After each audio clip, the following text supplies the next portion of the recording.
the most extreme of the extreme.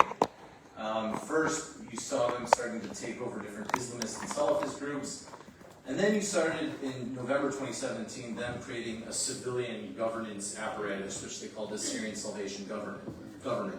So they weren't just focused on fighting anymore, but they're also trying to do government activities in terms of healthcare, education, and fixing roads, everything along those lines. Obviously, easier said than done within the context of the Civil War.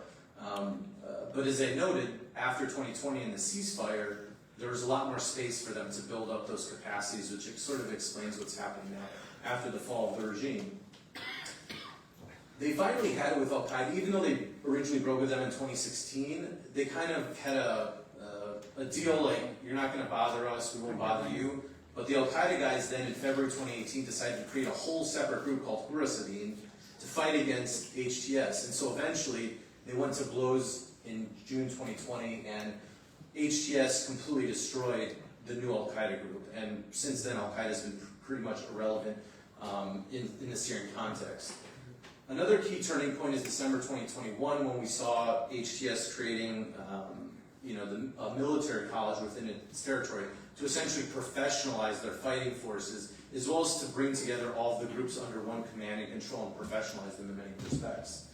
One of the biggest controversies, just in the year or so before the fall of the regime, though, was that they were worried that there was infiltration within their ranks, so they arrested like hundreds of people that were in their security and military forces, which led to a bunch of torture. And what they were saying in the torture was not the truth.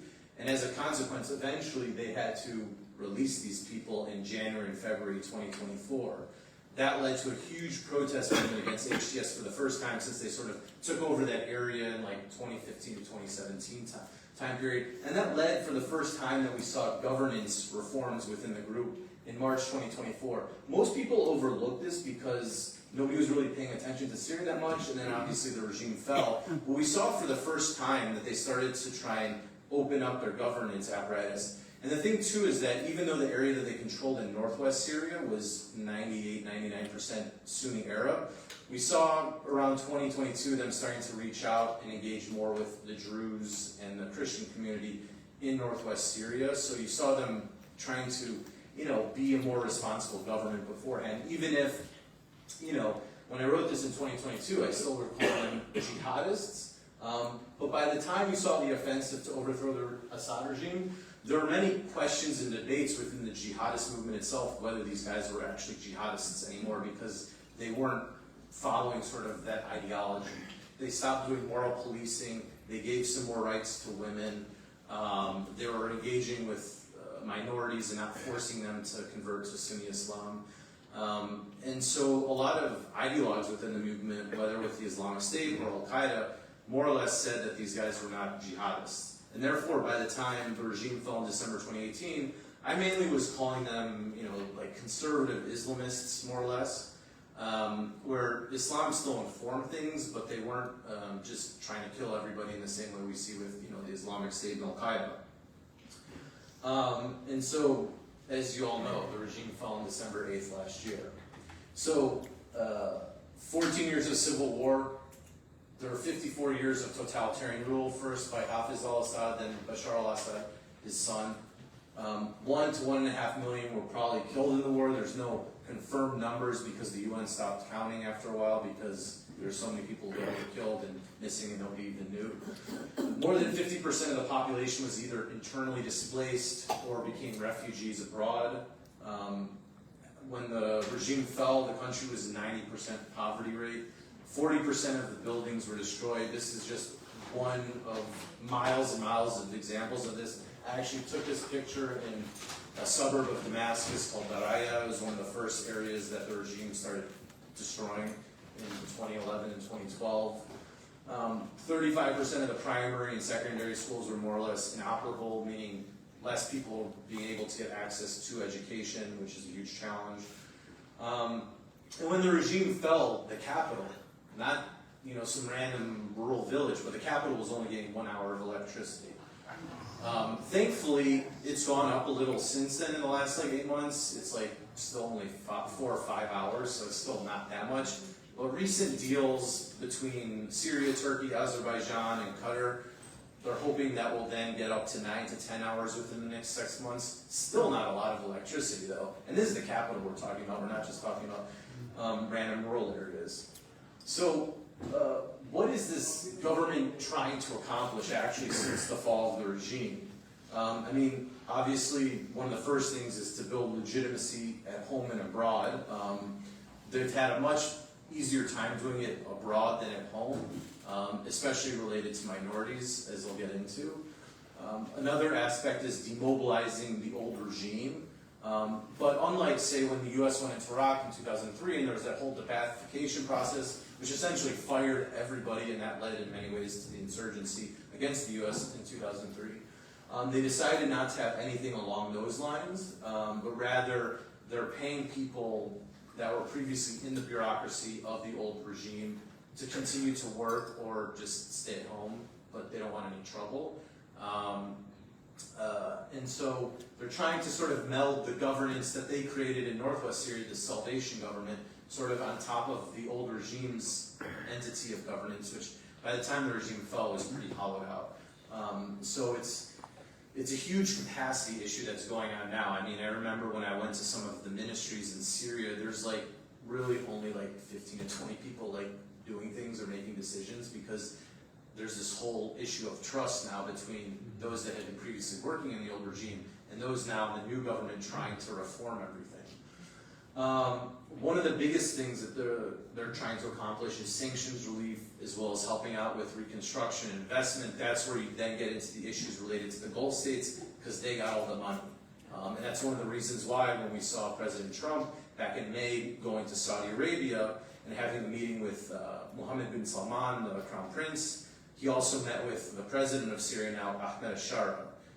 And that's when Trump announced that the U.S. was going to relieve sanctions on Syria. And it was a huge effort by Saudi Arabia, as well as other Gulf states, to push for this, because they want to give Syria a new opportunity.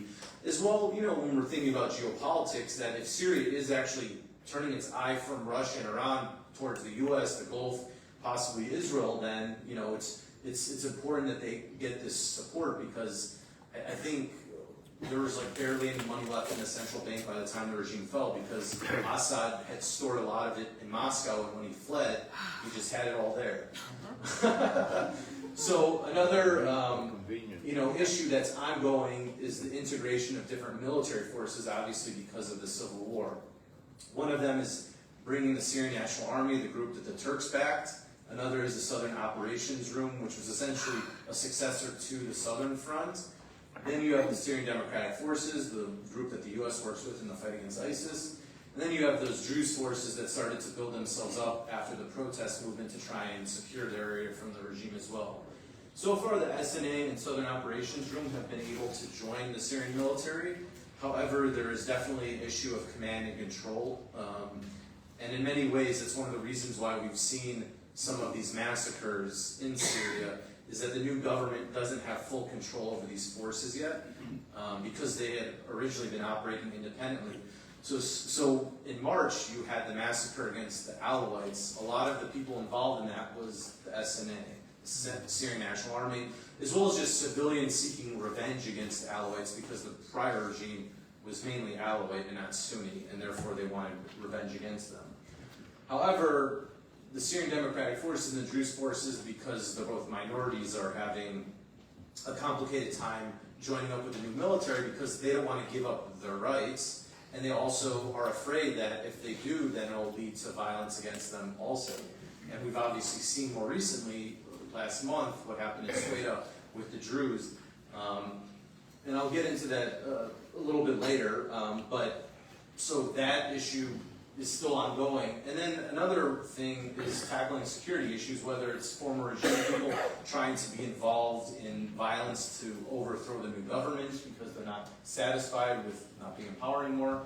They're going against Hezbollah networks, you know, taking up weapons, the Islamic State. The U.S. is actually working with the new Syrian government now to fight against the Islamic State. So not only is the U.S. working with the Syrian Democratic Forces, but also Damascus now. So one of the ways this, originally happened was that CENTCOM sent some intelligence to the new government, been sort of as a test, like, okay, will they actually follow this, or whether we can't trust them or not. They actually did, and the U.S. was quite impressed with them, actually, in terms of their ability to deal with this. And now, not only is the U.S. providing intelligence to Damascus, but they've actually done 2 joint operations together against the Islamic State on the ground, one in eastern Syria and one in northern Syria. And so there's a budding security relationship now between the U.S. and the new Syrian government.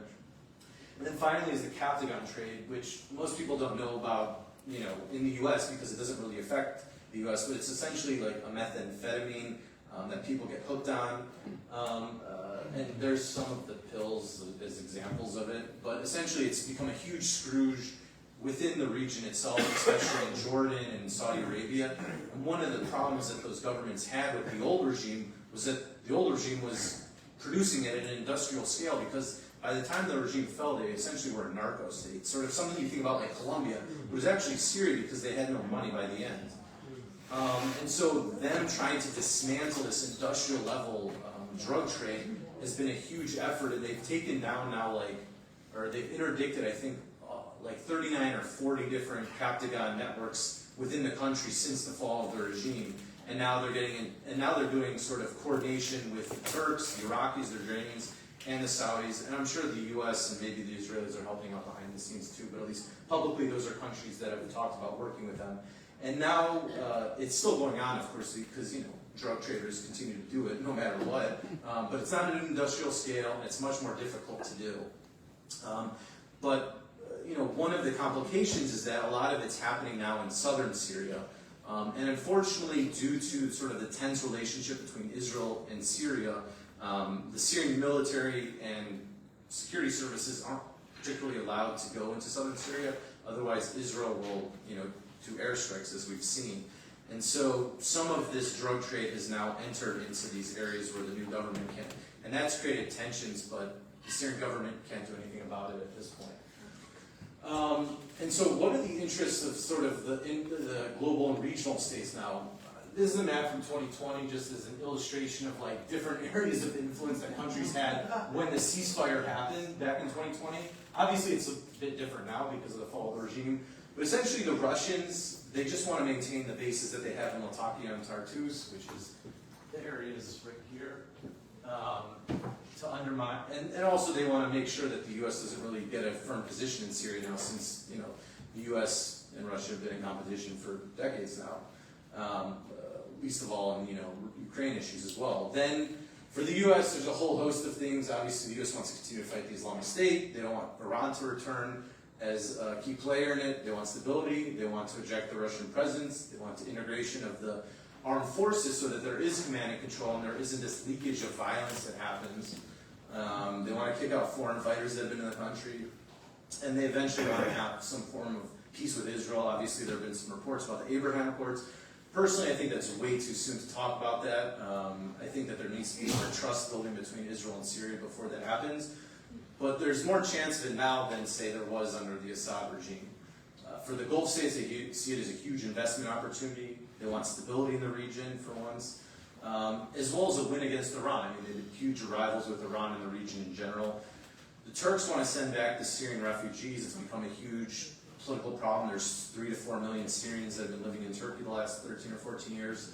They want to thwart the Kurdish separatist aspirations that I was previously talking about. And then they want stability on their own border. Israel, of course, wants security on their border. They don't want to have any more presence of Hezbollah in Iran.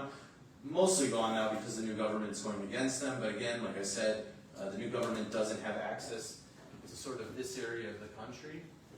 Because the Israelis are worried that the new Syrian government is going to attack Israel, even though the new Syrian government has said every second since the fall of the regime that they have no intentions of it and have no interest in it.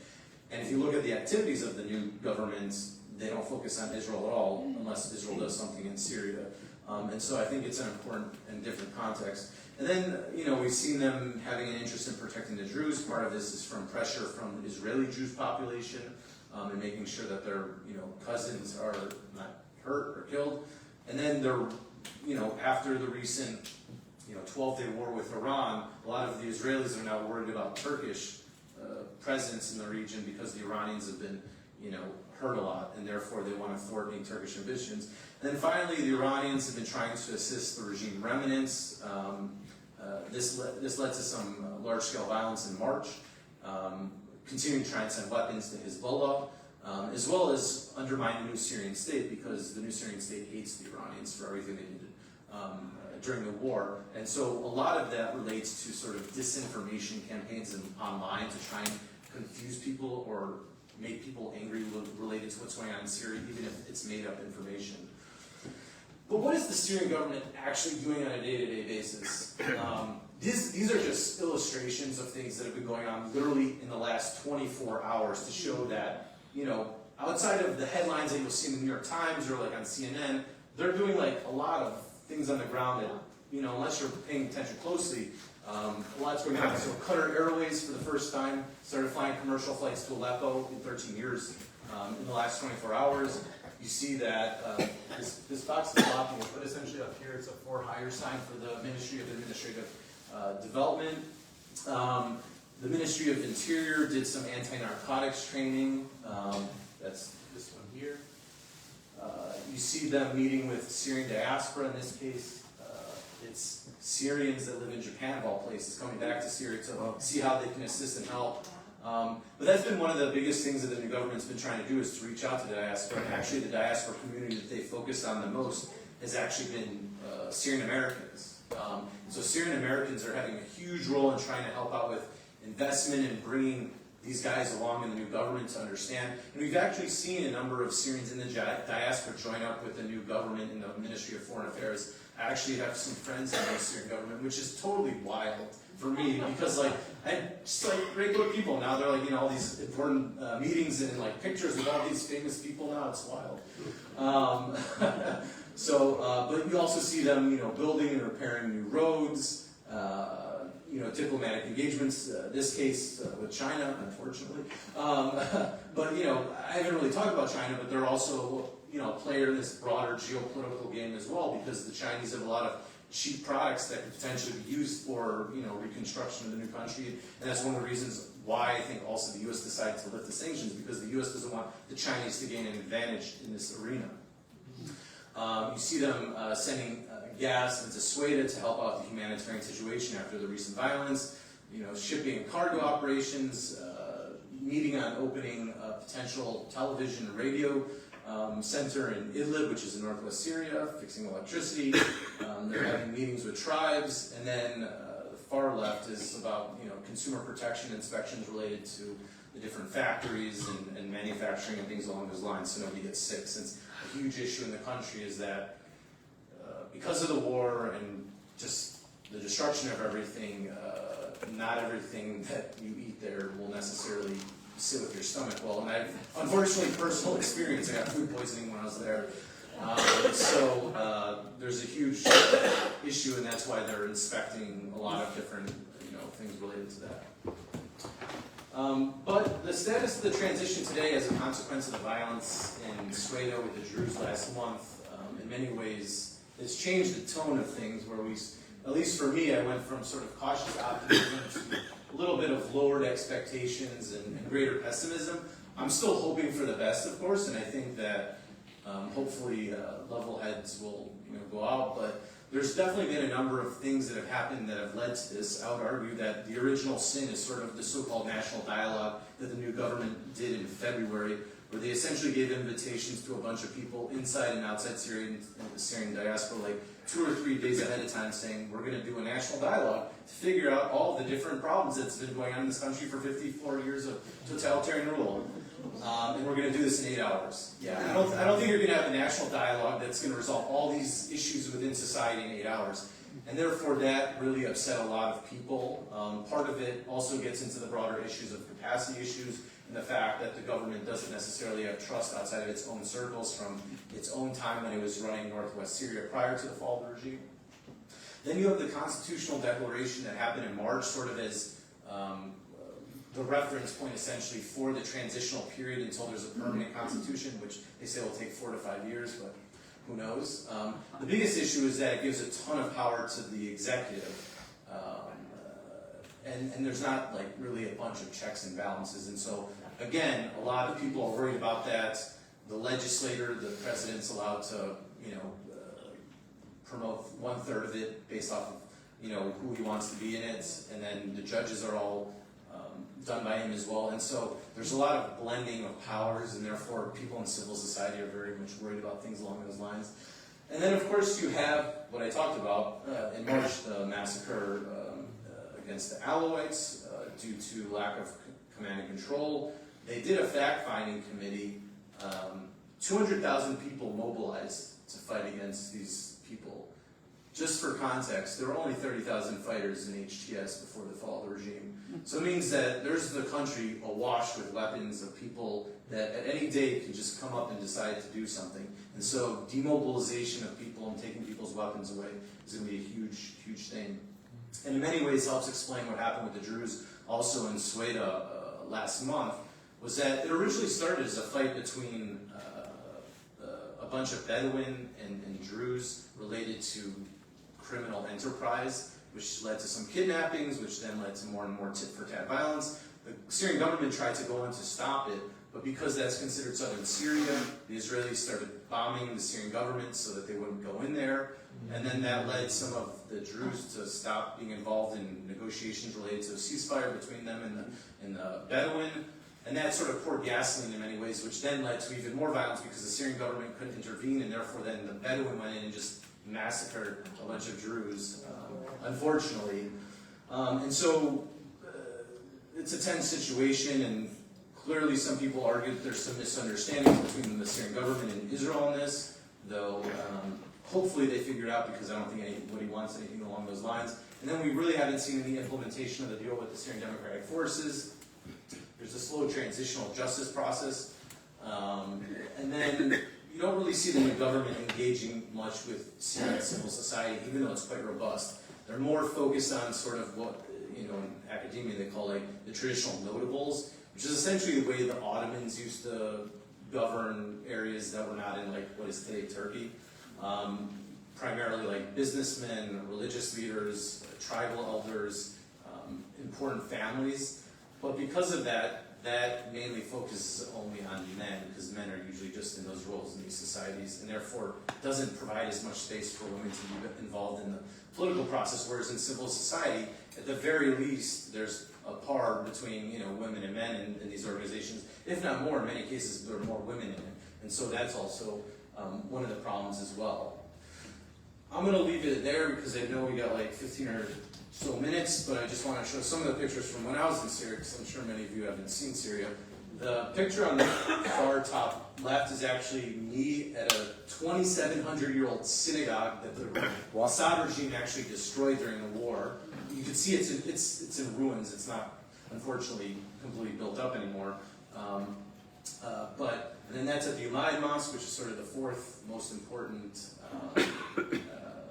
Islamic site in the world after Mecca, Medina, and Jerusalem.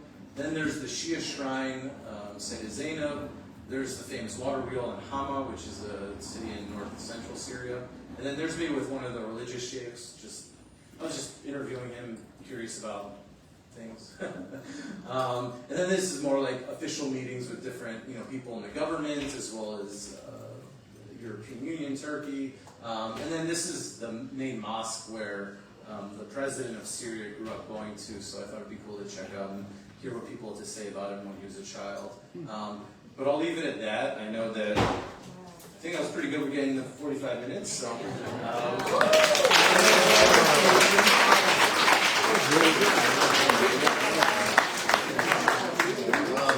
Folks, if you have a question, please, if you would get the microphone so people outside and downstairs can hear you. Excuse me, I'll come around and give it to you.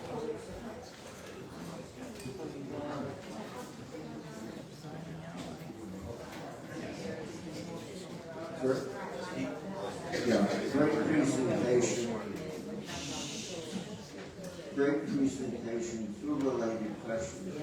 You didn't mention the war in Ukraine and the diversion of Russia, and you didn't mention Lebanon. Can you please comment on both of those? Sure. You're right. It didn't mention that, but the fact that the Russians, after they went all in Ukraine, I guess it's like 3 years ago now, when they tried to take over the whole country, not just the eastern part of the country, the Russians were obviously way more distracted by that and not put as many resources into assisting the Assad regime.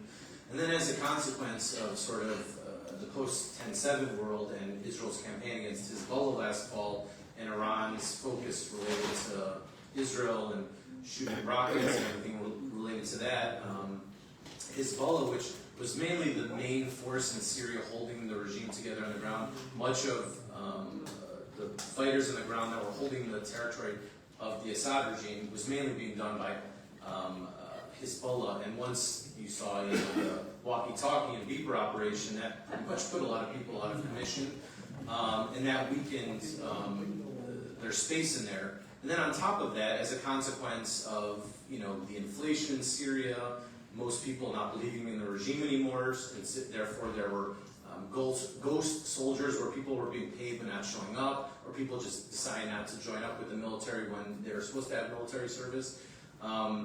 Once the guys in HTS kind of just pushed through into Aleppo first, which is in northern Syria, it kind of just led to the end of the regime. And the Russians and Iranians assessed by this time as like, we could go all in this regime again like we did sort of in the 2012 to 2015 time period, but there really isn't much left of a state. It pretty much was a narco state by the end, and it didn't have much legitimacy even amongst the Alawites, which was the core community of the Assad regime. And so that's why I decided to kind of just let it go. Obviously, it'll have more consequences for Iran than Russia, just because Russia has the two military bases in Syria, and so they have some cards to play, whereas the Iranians don't have any. And so the Iranians, besides sort of criminal activity, which I discussed a little bit, will have a very difficult time getting back into Syria at all, unless this new government collapses and it leads to a new civil war, and then it's just full chaos.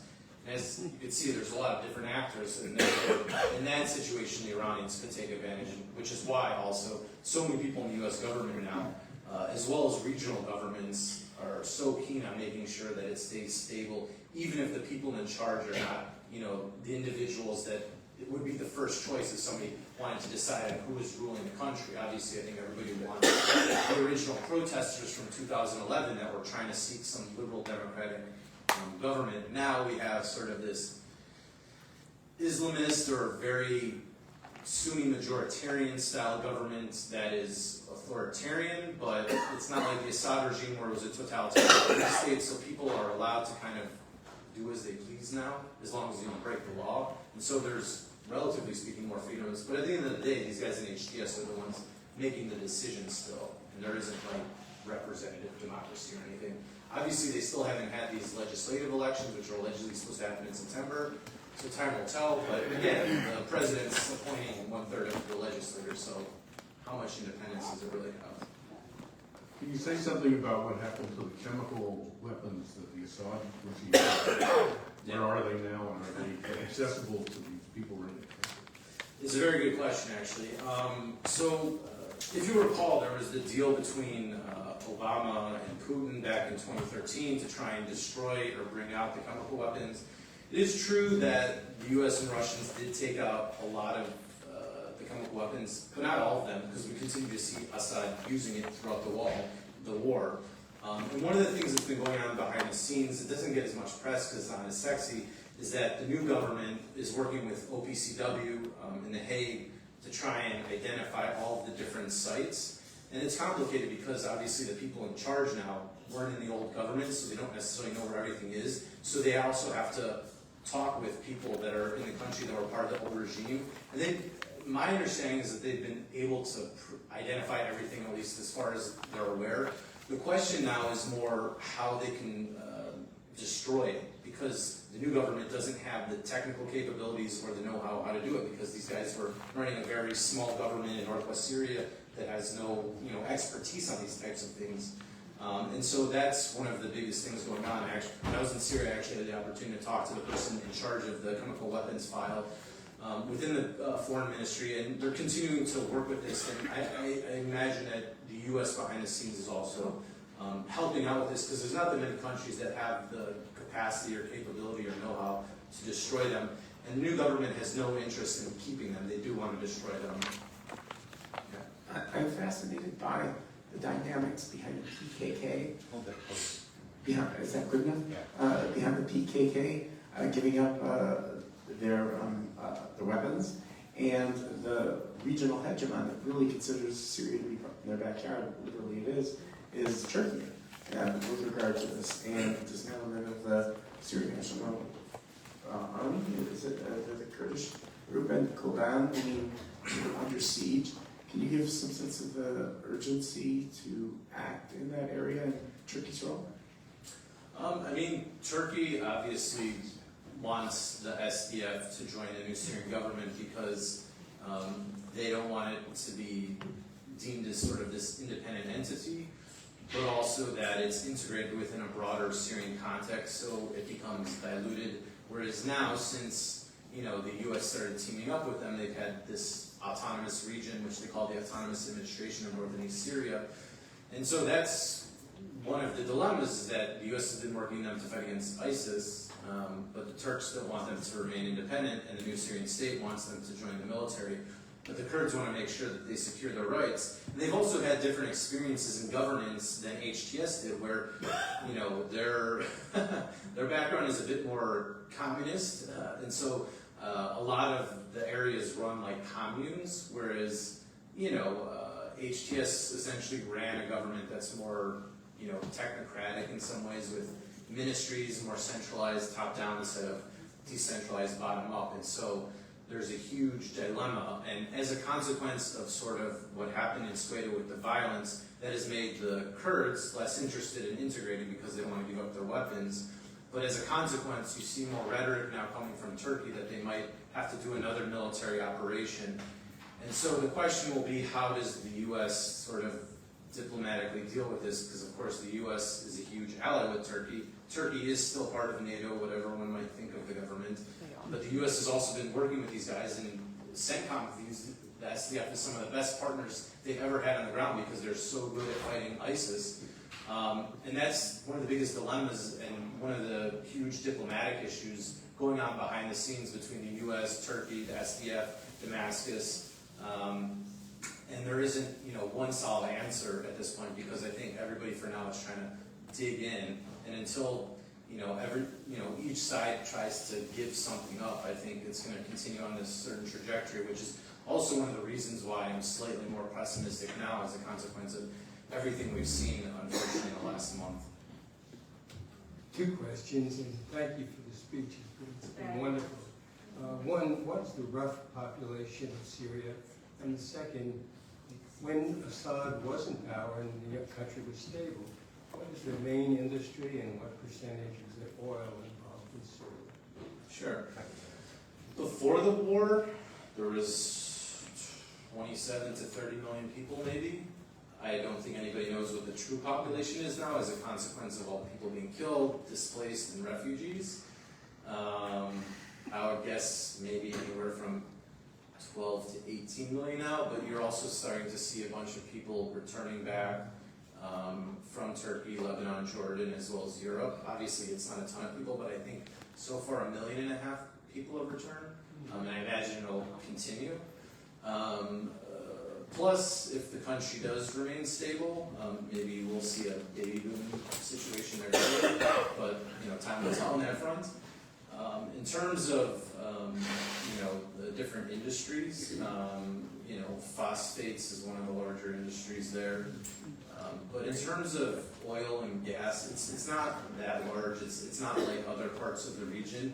They do have it. It's mainly in the eastern part of the country, which is the area that the SDF controls, which is again one of the reasons why Damascus wants them to integrate, so that they have access to that as well. As well as the fact that I think they want it to be professionalized within a contemporary economic context, because the Assad regime was very statist, a very old school way of thinking about running the national economy instead of opening it up to the global marketplace. Because you've already seen like Exxon and Shell meeting with Damascus, as well as other companies. Like, people are chomping at the bit because this country has not been opened up to the global economy ever. They weren't even on SWIFT. So There's a lot of potential opportunities here. And the thing too is that Syria is a very highly educated country.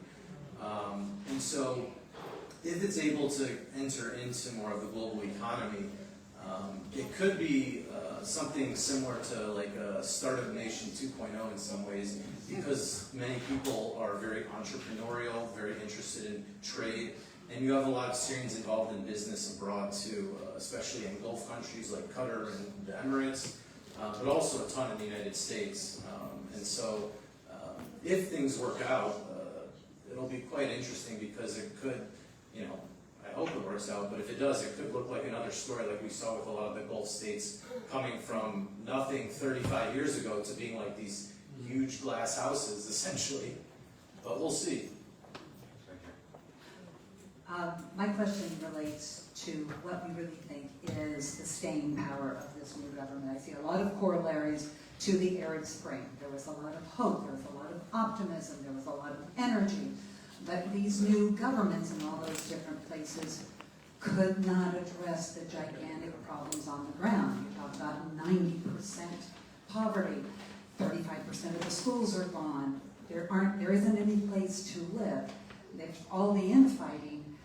And while there seems to be opportunity here, what is your prediction? Will there be another regime there in 14, 16 months? Yeah, I mean, obviously it's very hard to predict anything, let alone Syria, where I feel like every 2 months some new scenario plays out. I think, the only two governments that act, I guess there's three, Tunisia, Egypt, and Libya. The situation in all those cases is different than in Syria, in part because of the interest in so many powers outside wanting Syria to succeed. In Egypt, for example, the Gulf states did not want the Muslim Brotherhood in power, and so they worked with the military to overthrow them. In the case of Tunisia, it's not that relevant economically, and therefore people kind of just forgot about it, and then one guy won an election, and then he's like, I'm going to take control of the democratic state. But there was a democratic transition in Tunisia for about 10 years before there was the political coup that happened in 2020, 2021. And then Libya, obviously, it was a civil war from the beginning, and that then led to two different spheres of power between the east and the west of the country. The thing is internally, I would say that the new government has a 70 to 80% approval rating because it's a group of Sunnis in charge now, and that's the majority of the country. And so even if there are the concerns related to the minorities, it's still not that many people compared to the rest of the country. And so at least the spine of the country in many ways will continue to support this new government and not be upset with it. Even if there will be some Sunnis that are more secular, civil society will be against it, they're not the majority by any stretch of the imagination. Plus, all the regional countries want Syria to succeed outside of Iran and Israel, which is funny to say in the same sentence, considering Israel and Iran don't like each other. But those are the two countries that seem to be against it succeeding, whether for different reasons. Iran just because they've, not liked this government when they're HTS and everything along those lines. And for Israel, they don't want there to be a strong central state. They want it to be weak so it can be more controllable. And so I think a lot of it will come down to, more than anything, whether Israel wants it to stay or not, because they control the skies. I personally think it would be a bad choice to break Syria, because if it does, then it'll be like Somalia on the border. Like I said, a decade ago, there was 1,000 different groups. It will return to that, I promise you. And all the bad actors will come in and try and take advantage, whether it's the Iranians with the IRGC, whether it will provide a space for Hezbollah to rebuild itself, whether the Islamic State will be able to come back in a stronger way. And so for me, while I would prefer to have some liberal democratic Syrian in power now than these guys, it's the least bad option right now, just because the alternative, I think, would be really bad for everybody, locally, regionally, and globally. But like I explained in the beginning, it's extremely complicated. So we'll see what happens.